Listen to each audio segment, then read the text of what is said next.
tenho um desafio para você. Conta para mim, qual é o resultado dessa adição aqui? Vamos lá. Terminou? Não? Como que você está fazendo essa adição? Tá somando 1 mais 2 mais 3 mais 4 mais 5 mais 6 mais 7 até chegar em 100. Será que é só essa estratégia que existe para realizar essa adição aí? Você sabia que lá em 1787 o professor, para punir a turma, ele deu isso aqui como tarefa para a turma. Mas aí teve um salvador da pátria lá que levantou a mão em segundos e deu o resultado dessa adição. E esse salvador da pátria é o nosso conhecido Gauss, Carl Friedrich Gauss. E ele fez essa soma assim, ó, em instantes.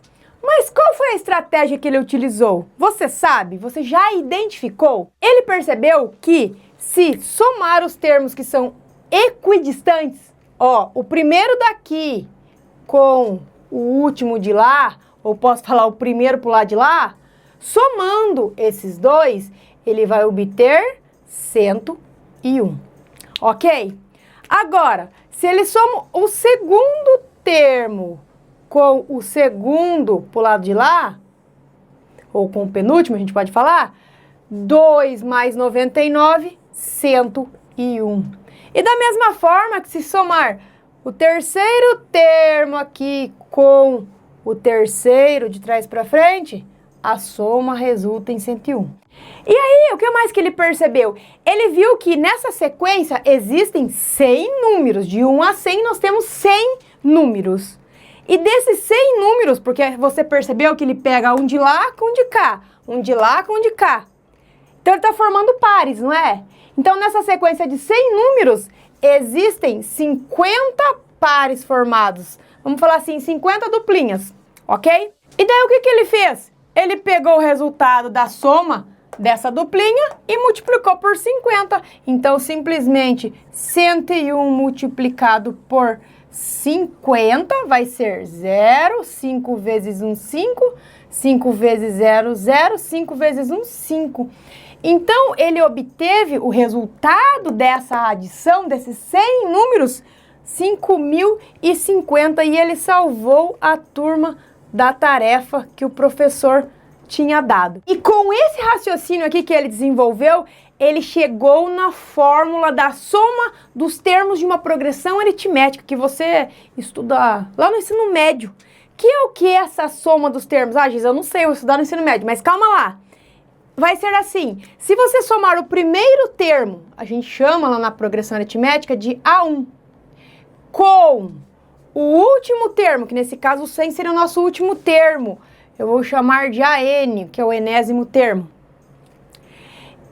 E eu multiplicar essa soma, porque eu não somei esse com esse que deu 101, e eu não multipliquei essa soma pela metade de números que tem na sequência, pelas duplinhas, então se eu pegar e multiplicar essa soma pela metade, o N representa tantos números que tem na sequência, tantos termos, pela metade vai ser dividido por 2. Se eu fizer isso daqui, eu tenho a soma de N termos, N que pode ser qualquer quantidade, pode ser 100, pode ser 50, pode ser 20, de tantos termos que tem uma progressão aritmética. Nesse caso, eu tenho uma progressão aritmética de razão 1, porque ela está indo de 1 em 1, ó. De 1 para 2 foi 1, de 2 para 3 foi 1, tá pulando de 1 em 1. Se eu pensar na sequência dos números pares, é uma progressão aritmética de razão 2, porque pula de 2 em 2. Então, é possível de você realizar a soma quando nós temos uma progressão aritmética, uma sequência que forma uma progressão aritmética, utilizando o raciocínio desenvolvido por Gauss para salvar a turma da tarefa. E agora vamos fazer alguns exercícios para ver se você entendeu? Esse aqui é bem fácil. Qual é a soma dos números pares da sequência de 2 a 20? Então, eu tenho a sequência, eu vou escrever ela completa aqui, ó. 2, 4, 6, 8, 10, 12, 14, 16, 18, 20. Então, nós colocamos aqui a sequência que o enunciado limitou para nós. É claro que existem mais números pares. Então, como que nós vamos fazer a soma? Como que você faz? Ah, eu quero somar 2 mais 4, depois mais 6, mais 8. Pode somar também, é uma estratégia. Mas é mais rápido se a gente perceber lá a estratégia de Gauss, ó. Se eu somar esse aqui com esse aqui, 22. Não dá, ó? Faz aí, 2 mais 20, 22. Agora aqui, ó, o segundo daqui com o segundo pro lado de lá, 18 mais 4, 22. Então, quer dizer que eu preciso fazer 22, que é a soma dos termos equidistantes, multiplicado pela quantidade de duplinhas que eu formo. Nessa sequência, eu tenho quantos termos, quantos números? 1, 2, 3, 4, 5, 6, 7, 8, 9, são 10. Se são 10 números, quer dizer que formam 5 pares, 5 duplas. Então, eu venho aqui e multiplico por 5. 2 vezes 5, 10, que vai 1. 5 vezes 2, 10, 11. Então, quer dizer que essa soma aqui vai resultar em 110. Conta pra mim se você também faria assim ou já tinha somado tudo mentalmente. E vamos pro próximo exercício. Nesse exercício eu trouxe uma situação que pode ser vivenciada na vida real. Por exemplo, vai falar de ciclista, mas você pode ser um corredor ou só uma pessoa que caminha, né? Então vamos lá. Um ciclista pedala 5 quilômetros no primeiro dia e aumenta 2 quilômetros a cada dia seguinte.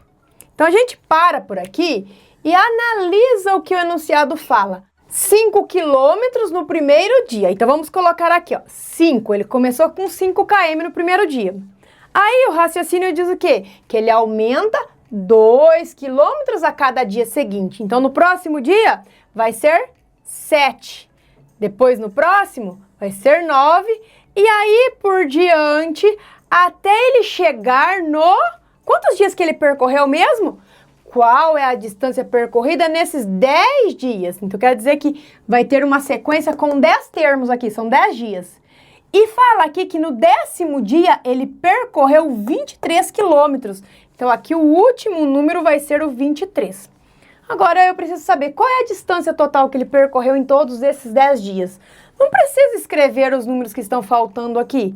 Por quê? Porque nós vamos utilizar o raciocínio de Gauss, que é somar os termos equidistantes, ó. 5 mais 23 vai ser 28. Bom, já sei que a soma dos termos equidistantes é 28. Aí eu tenho que multiplicar essa soma pela quantidade de duplinhas que forma ali na sequência. Então, se eu tenho um total de 10 dias, são 10 termos, vai formar 5 duplas. Então, eu venho aqui e multiplico por 5. 5 vezes 8, 40. Olha a importância da tabuada, hein? Que vai 4. 5 vezes 2, 10. Com aquele 4, 14. Então, ele vai percorrer um total de 140 quilômetros em 10 dias. E aí, me conta, você conseguiu entender a soma de Gauss? Como que você prefere fazer? Utilizando essa estratégia de Gauss ou já vai montando os números e fazendo cálculo mental? Eu quero ver a sua resposta nos comentários. Dá um like para essa aula se você entendeu tudo e aproveita para se inscrever no canal, caso ainda você não seja inscrito. E se precisar de aula, digita no YouTube o nome do conteúdo e giz com giz, que aí você encontra aquela aula que eu fiz especialmente para você arrasar na hora da sua prova. E eu te vejo no próximo vídeo. Tchau!